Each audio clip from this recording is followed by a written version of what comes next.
Hello, je suis Natacha, coach certifiée en mindset chez Coaching Génération.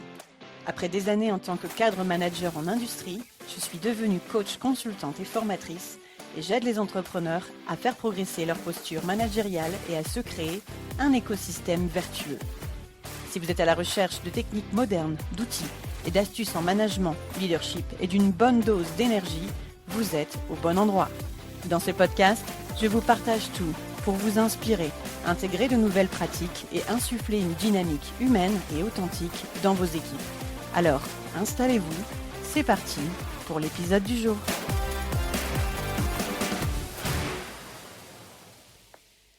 Bonjour et bienvenue dans ce nouvel épisode dans lequel je vais partager avec vous tout un tas d'astuces et tout un tas de méthodes autour du développement de l'intelligence collective.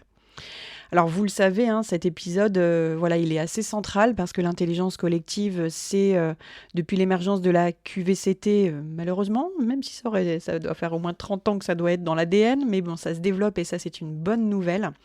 En tout cas, les études montrent que plus les entreprises développent cet intérêt autour de l'intelligence collective, plus en fait, ils découvrent tout un tas de pratiques managériales pour pouvoir faire émerger le changement, en fait.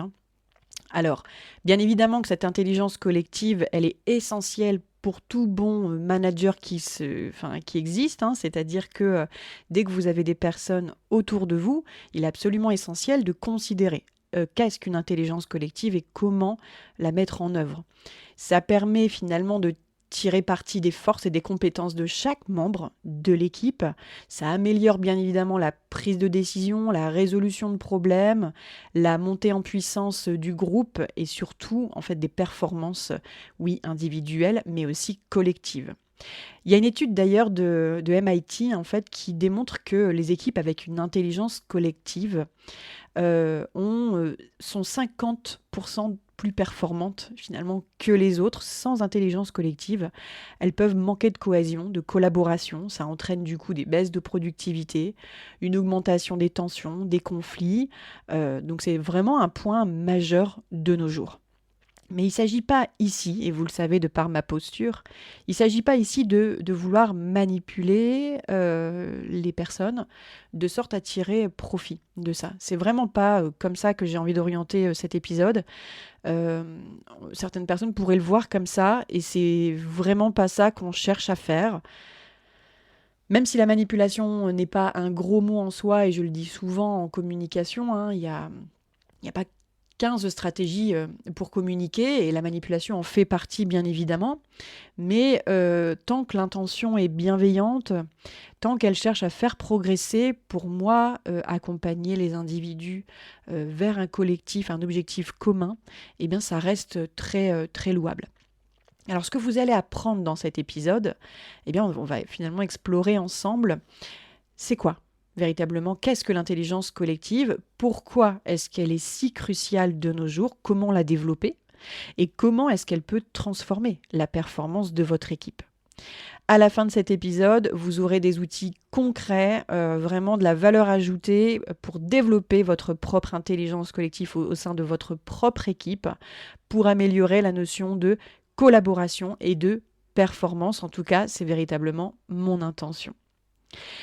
Je démarre tout de suite avec l'importance, le premier point, l'importance de l'intelligence collective. On va être amené ensemble à définir ce qu'est l'intelligence collective avec une petite explication théorique. Je vous l'ai dit, elle permet de tirer parti des forces, des compétences de chaque personnalité de votre équipe. Je vous invite à écouter également les épisodes en lien avec celui-ci, notamment sur gérer les personnalités en management, qui est, me semble-t-il, l'épisode 11. Je vous le mettrai en description de cet épisode. N'hésitez pas à y faire référence si vous souhaitez aller plus loin sur la notion de personnalité. L'intelligence collective est essentielle pour résoudre des problèmes. Et il faut bien comprendre que une intelligence collective développée est un levier d'innovation hein, parce que quand on tire parti des forces et des compétences de chacun, on permet à chacun de s'exprimer, d'innover et de partager des choses qui n'ont jamais été partagées et vraiment lever tous les voiles, toutes les barrières qu'on peut se mettre au sens du regard de l'autre, du jugement, etc. Donc c'est vraiment... Ça donne du sens au travail au quotidien et ça aide à aligner les efforts de chacun vers un objectif commun. Si je dois vous donner une métaphore autour de ça, imaginez qu'en tant que responsable, vous êtes un chef d'orchestre. Eh bien, développer une intelligence collective, c'est comme diriger un orchestre où chaque musicien joue en harmonie pour créer une espèce de symphonie parfaite, en fait. Et sans cette harmonie, vous imaginez ce que ça peut donner, c'est la cacophonie, et ça devient inaudible et vraiment désagréable. C'est ce qui se passe finalement dans les entreprises. Donc concrètement, pour développer une intelligence collective, il faut bien comprendre que c'est une compétence, c'est une capacité qui sert à faire du lien, à créer du lien pour mettre en mouvement autour d'un changement. S'il n'y a pas de changement, il n'y a pas d'intelligence collective. Et ça, c'est important de se le dire maintenant. Donc quand on parle de capacité, l'intelligence collective, c'est être capable de faire quelque chose, de mettre en mouvement quelque chose. Et c'est quand on développe cette capacité qu'on peut devenir performant. Donc en la développant et en testant, en innovant, en allant faire quelque chose, eh bien c'est là qu'on développe sa performance, sa confiance, sa légitimité à mettre en mouvement. C'est comme apprendre une langue étrangère ou apprendre à faire du vélo. Plus j'en fais, plus je pratique et plus je deviens performant. Et quand on parle de développement de liens, c'est aussi pour savoir quoi en faire. Développer des liens, ça veut dire quoi? Ça veut dire tisser des relations humaines mutuellement satisfaisantes, tisser des liens, faire en sorte de communiquer et de développer la notion de confiance, de souvenirs en commun, d'être co-créateur en fait vers un objectif commun d'un projet et tout ça est vraiment à destination de l'objectif fixé qui a besoin d'être clarifié, bien évidemment. Donc l'idée ici, c'est de créer quelque chose de différent et de nouveau. L'intelligence collective sert à mettre en mouvement vers un besoin de changement. On a besoin de passer d'un état A à un état B, de faire en sorte de transformer en fait l'existant à travers les compétences individuelles. Donc si je prends la source du CAIRN, du Cairn, .info, finalement, qu'est-ce que l'intelligence collective? Eh bien, c'est directement lié à la construction d'une vision. Ça sert à diriger en conscience l'évolution de l'organisation et puis surtout à traiter, interpréter, manœuvrer et accéder à l'information de manière utile dans un but précis. Ça implique aussi d'augmenter son potentiel adaptatif, parce qu'il ne s'agit plus de vouloir avoir raison ou de faire seul. C'est-à-dire que je vais devoir m'adapter au rythme de chacun, aux opinions, aux convictions de chacun. Je vais devoir m'adapter aux idées et parfois faire des compromis aussi, de peut-être revenir en arrière, renoncer à certaines de mes idées pour aller vers plutôt le collectif. Et c'est ça beaucoup qui est difficile de nos jours, étant donné qu'on a évolué vers une société plus individualiste. Je fais référence au tout premier épisode de ce podcast pour mieux comprendre le management en 2025, si vous souhaitez du coup y accéder. L'intelligence collective, ça passe par une mobilisation des compétences individuelles, mais ça permet surtout à un groupe d'appréhender l'ensemble des dimensions d'un problème, d'accord, pour déboucher sur une décision. Donc c'est un art, quoi. C'est un véritable art pour maximiser simultanément, en fait, la liberté créatrice individuelle avec l'efficacité collaborative. C'est beau quand on dit ça, n'est-ce pas? C'est super beau. Mais c'est super difficile à faire et à mettre en pratique. Donc, si je vous rappelle le processus, il y a toujours une citation que j'aime bien rappeler, rassembler est un début, rester ensemble est un progrès, mais travailler ensemble est la réussite, de Henry Ford. Je la refais. Se rassembler est un début, tout le monde est capable de le faire. Rester ensemble est un progrès, C'est là où est-ce que je vais passer la période d'essai? Est-ce que je vais avoir envie de rester avec cette équipe, hein, avec ce N+1, avec voilà, cette entreprise? Et puis travailler ensemble, c'est vraiment le défi de nos jours, quoi. Donc se rassembler dans l'intelligence collective, c'est la base. C'est la première étape. La deuxième étape de l'intelligence collective, et spoiler alerte, c'est là où plus de 90% des organisations que j'accompagne bug à ce moment-là. Et je dis plus de 90% parce qu'en fait c'est 100% finalement, mais c'est parce que je veux pas faire de généralité. Parfois ça se passe maladroitement, mais ça se passe, quoi.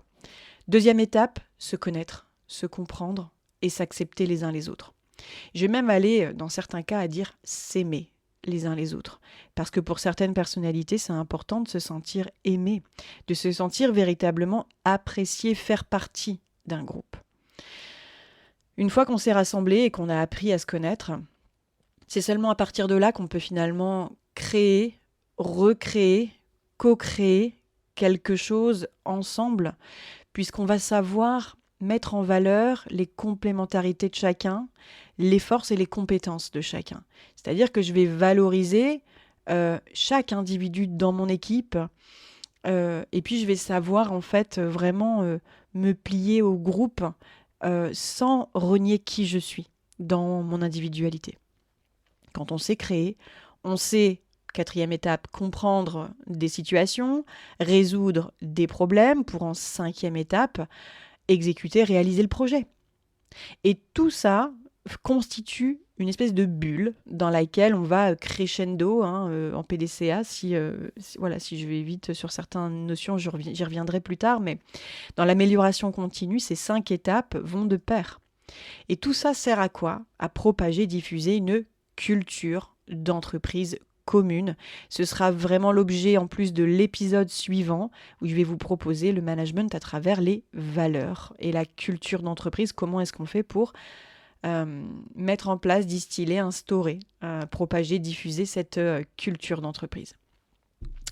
Donc quand on a parlé de ça, on a parlé de la notion d'intelligence collective. On a vraiment défini ce qu'est l'intelligence collective.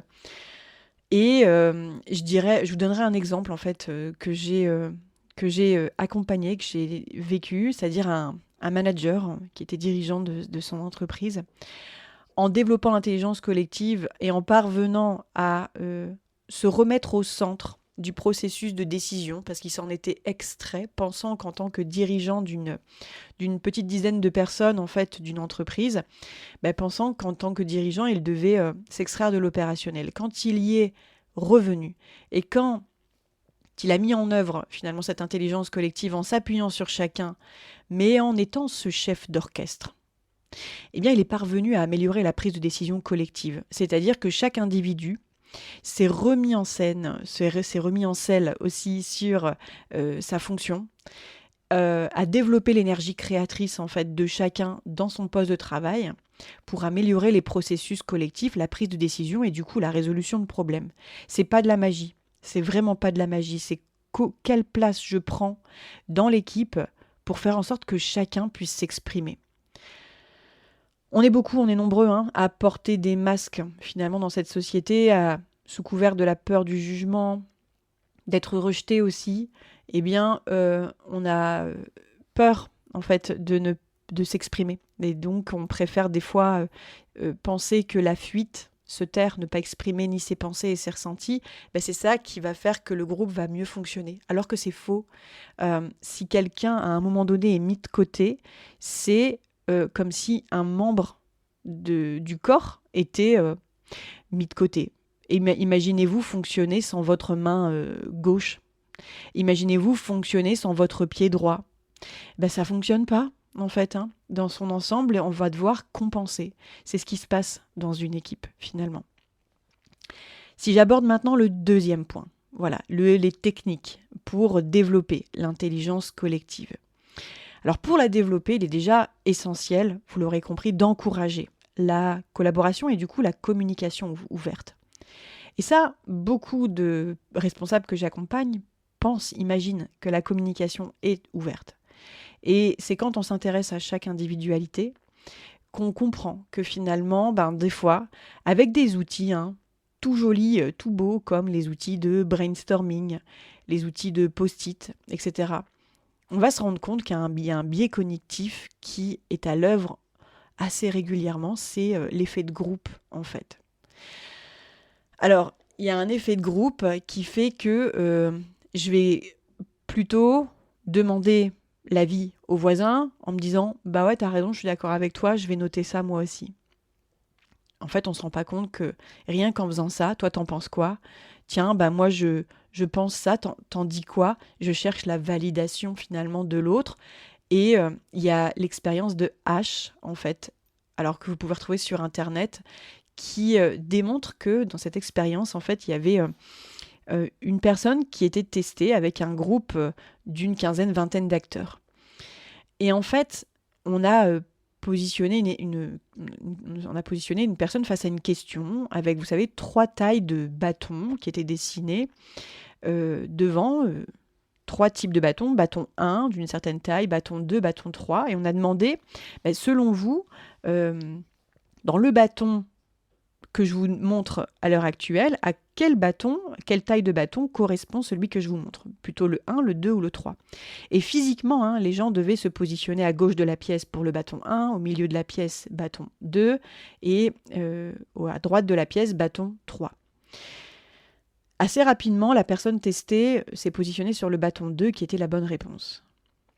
Quelques personnes se sont positionnées sur le 1. La majorité des personnes se sont positionnées sur la droite de la pièce, donc sur le bâton 3. Et bien, devinez ce qui s'est passé. La personne testée, en fait, qui était entourée d'assez peu de monde, de une personne ou deux, eh bien, s'est positionnée où ? Sur le bâton 3, c'est-à-dire la majorité du groupe. Parce que votre cerveau reptilien, qui est finalement à l'arrière, à la base de votre colonne vertébrale, en fait, à l'arrière du crâne en bas, ce cerveau reptilien fait en sorte l'être humain ne peut pas se sentir isolé. Ça n'est pas possible humainement. On a des instincts comme ça grégaires qui ressurgissent, qui font que les personnes ne supportent pas être mises seules de côté dans leurs opinions. C'est pour ça que l'effet de groupe, en fait, a bien plus de pouvoir qu'on ne croit dans les équipes. Et donc, même en utilisant des outils de brainstorming, en disant « allez-y, exprimez-vous », ben non, en fait, elles s'exprimeront qu'à partir du moment, et vous savez, c'est ces jeux de regard, quand vous lancez une idée, une question, tout le monde se regarde d'abord, et ben ça, c'est typique de l'effet de groupe en disant « j'ai pas envie d'être le mouton noir dans le groupe et d'être pointé du doigt, visé et d'être mis en lumière, c'est pas possible, en fait. » Donc c'est vraiment un instinct de défense. Ce qui veut dire que pour impliquer chaque membre dans le processus de décision, il est important d'utiliser des techniques de collaboration, pas de simple coopération dans l'opérationnel, mais de faire en sorte que chacun, si je dois donner une métaphore, se positionne comme une pièce d'un puzzle. Chaque pièce est importante dans le puzzle et doit être placée au bon endroit pour compléter l'image. Et sans chaque pièce, le puzzle reste incomplet. Donc c'est comment finalement un manager réussit à organiser des ateliers pour encourager la communication ouverte. Et ça passe par la notion de positionnement, de valeur. Encore une fois, c'est l'objet du prochain épisode. Comment est-ce que chacun va réussir à s'impliquer dans l'équipe ? Comment est-ce que chacun va oser s'exprimer ? Donc ça passe par déjà le droit à l'erreur. Valoriser le droit à l'erreur. Valoriser aussi que chacun puisse s'exprimer et que chaque opinion soit entendue. Il y a quelque chose de l'ordre, qui se soit conscient ou pas, mais qui est à l'œuvre souvent dans les organisations, c'est dans le passage de consignes, moi je pense ça, et toi t'en penses quoi ? Et déjà, si vous vous êtes exprimé en premier, les personnes vont avoir tendance à aller dans votre sens. Si on n'apprend pas à se taire en tant que responsable, en tant que dirigeant, si on n'apprend pas à faire en sorte de valoriser chaque membre de l'équipe dans son expression, si on n'est pas finalement médiateur et, on n'est pas dans une posture de responsabilisation face aux réactions de chacun, eh bien, il y a un laisser-aller qui fait que certaines personnalités plus fortes vont prendre l'ascendant, le dessus, et vont faire en sorte que les personnes les plus introverties, parce qu'il y a, et encore une fois je fais référence à comment gérer les individualités, les personnalités, certaines personnes seront plus... vraiment ne s'exprimeront pas, quoi. Et du coup s'effaceront au profit, en fait, des personnalités les plus fortes. C'est comme ça, c'est juste l'être humain qui fonctionne comme ça. Donc ce qui veut dire que l'intelligence collective, comment la développer, c'est déjà en créant du lien avec chacun. Pour les personnes les plus empathiques. Et donc je fais référence à la personnalité empathique de la ProcessCom. Il est important de réagir avec compassion, c'est-à-dire en montrant que vous vous souciez vraiment d'eux et qu'ils sont en sécurité avec vous. Ça, c'est véritablement important. Les personnes empathiques vous demanderont toujours ce que vous en pensez. Vous s'excuseront même de donner leur avis en disant « Non, mais si tu veux, non, mais vraiment, je te dis ça, mais ça m'appartient, mais bon, t'inquiète pas, hein, je me plierai au groupe et vraiment, je suis là pour les autres. » Donc, en montrant qu'on se soucie d'eux et que leur avis est extrêmement important, et en valorisant, en les remerciant de ça, de s'exprimer, déjà, on les rassure. Pareil pour les analyseurs, qui ont cette logique, qui ont besoin, dans l'intelligence collective, d'avoir le processus complet, qu'on réponde aux questions QQOQCP, c'est-à-dire qui fait partie du projet, de quoi on parle véritablement, où est-ce que ça va se passer, quand est-ce que ça va se passer, pourquoi ça va se passer, quel sens on va donner pour rassurer aussi les persévérants. Donc en étant logique, rationnel, organisé, structuré dans son approche, on va permettre à l'analyseur de pouvoir aussi poser des questions. Et encore une fois, le style bienveillant reste important pour les empathiques, le style démocratique, participatif, collaboratif est important pour les analyseurs. Pareil pour les persévérants. Ils auront besoin de s'exprimer sous couvert de leurs valeurs et donc de leurs opinions, leurs convictions. C'est pour ça qu'en faisant des liens pertinents avec les valeurs, avec les principes de chacun, avec ce qui est important pour chacun, eh bien, on va permettre au persévérant qui naturellement, lui, en revanche, s'exprime, mais de rassurer le persévérant dans ce qui est important pour lui et dans le fait qu'on reste toujours aligné et toujours ensemble, dans la notion de confiance et de sens. Très, très important. Pour les plus énergiseurs, eux, ils vont avoir besoin d'un peu d'humour, c'est-à-dire un peu de légèreté. Voilà. Eux, au contraire, le cadre, ça les ennuie, ça leur pourrit la journée. On a besoin d'un petit peu d'une touche d'humour, et donc c'est pour ça que les brainstormings sont aussi intéressants. Si vous avez une approche pédagogique un peu fun, eh bien, ça permettra à chacun d'être out of the box, de s'autoriser à être innovant, à être spontané, à être naturel, optimiste, énergique. C'est ce dont vont avoir besoin les énergiseurs, en fait, pour se mettre en action. Pas avec des discours très longs, mais avec quelque chose de fun. Pour les plus imagineurs, c'est ceux qui seront naturellement les plus en retrait. Eux, ils ont accès à leur imagination. Donc, ils sont même plus dans leur tête, ils sont au-delà. Quand vous les projetez sur un projet, il peut être intéressant de leur donner du temps, un espace de réflexion. Donc, dans l'intelligence collective, avoir un petit temps de réflexion, avoir un petit temps aussi individuel où on va permettre à chacun ensuite de revenir, de donner son avis, mais de revenir vers vous suite à une réflexion, à une carte blanche.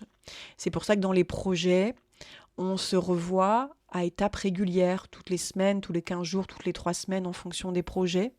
Mais pour pouvoir y revenir et se laisser un laps de temps, de liberté pour réinventer, innover. Eh bien, donner l'autorisation aux personnes d'accéder à cet univers-là, c'est absolument puissant pour les imagineurs, pour réfléchir. Et vous proposer des choses out of the box qui n'ont jamais été imaginées avant. Et enfin, pour les plus promoteurs, dans cette initiative, eux, ils ont besoin de voir les choses avancer. Donc, ils ont besoin que les choses bougent rapidement. Il faut avoir des actions rapides à mettre en œuvre pour pouvoir favoriser la mise en mouvement. C'est comme ça, dans les techniques, qu'on peut développer l'intelligence collective et permettre à chacun de prendre sa place. Dans le point numéro 3 maintenant, les bénéfices et les cas pratiques autour de l'intelligence collective. On sait aujourd'hui que développer une intelligence collective, c'est comme allumer une bougie dans une pièce sombre. Ça permet d'éclairer le chemin, d'avoir cette atmosphère. En fait, sans cette bougie, vous risquez de vous perdre dans l'obscurité. C'est un petit peu ça, hein, c'est la lumière qui permet tout à chacun de se rassembler autour du feu de camp commun, vous savez, de cette lumière qui est au centre de la pièce, hein, le foyer, un petit peu. C'est cette lumière, le foyer, c'est ce feu, hein, qui permet d'entretenir en fait la chaleur et de se réunir autour de quelque chose de commun. Donc, les bénéfices de l'intelligence collective et dans les cas pratiques. Alors, je vais vous parler pour ça de mon cas personnel, c'est-à-dire de la manière dont j'ai pu mettre en œuvre l'intelligence collective au sein d'Amazon dans mes pratiques professionnelles. Je pense que voilà, je me suis dit, est-ce que je vous parle d'un cas client ou de mon cas? Et j'ai dit, bon, non, je vais parler de ce que j'ai moi-même mis en place et vécu. Ça pourrait être tout aussi intéressant. Il faut savoir que quand je suis arrivée en 2013 sur le site de Lovin Planck, on était 250 total sites à peu près, et on a fini 5000 total sites au moment de mon départ. Je ne sais pas quels sont les chiffres actuellement en 2025, mais je suis partie en 2020-2021. Donc voilà. Et donc, dans cette intelligence collective, forcément, on était... alors, j'étais une responsable d'équipe pour 3 chefs d'équipe, en fait, à ce moment-là, dans mon secteur, où j'ai géré entre 100 et 150 personnes, à moi toute seule et 3 chefs d'équipe. À la fin, on a terminé, en pic d'activité, on était 3 managers pour 6 chefs d'équipe, en fait.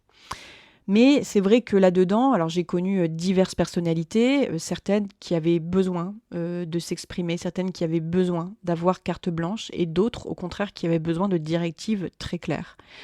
Eh bien, l'intelligence collective, c'est aussi d'adapter, en fait, le rythme, d'adapter les besoins individuels et de savoir distinguer à quel moment cette personne a besoin d'un temps individuel et à quel moment est-ce que le collectif va pouvoir être suffisant.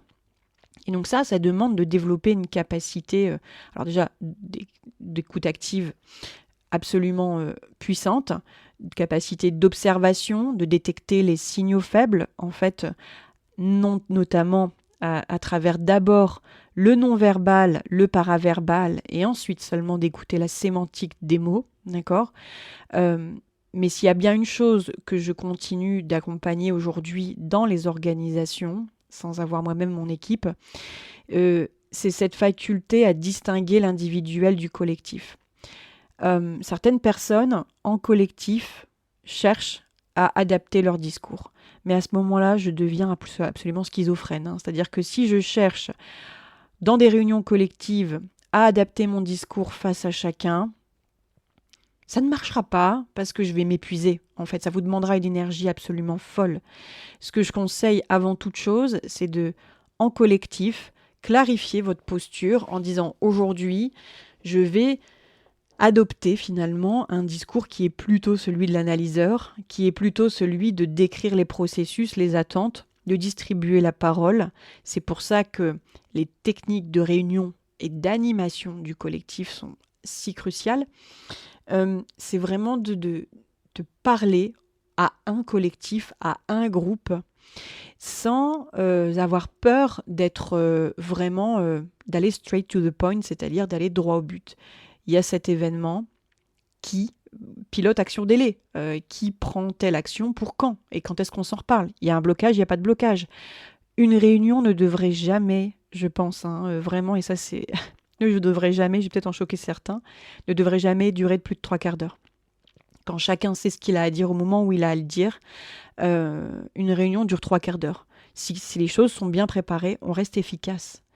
Il n'y a rien de pire, et je le vois beaucoup encore, alors notamment dans des secteurs du type médico-social, beaucoup que j'accompagne, des réunions de 2 à 3 heures, mais mon Dieu, mais c'est à s'arracher les cheveux, c'est pas possible, en fait, d'avoir des réunions qui durent 2-3 heures.